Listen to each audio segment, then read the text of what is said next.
The single arm reverse machine fly is an excellent isolation exercise that targets the rear delts on the back of the shoulder. The key to this exercise is to isolate and feel the rear deltoids contracting during each rep. To help with this, try isolating each arm independently rather than using both arms at the same time. Here's how to do it correctly. Set the handles as close to the machine as possible to ensure a full range of motion. Adjust the seat so the handle is in alignment with the shoulder and parallel to the floor.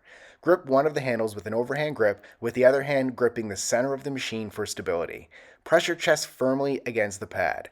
Under control, with your arms extended, push the handles out away from your body, then pull it back in a wide semicircle movement while maintaining a slight bend in your elbows.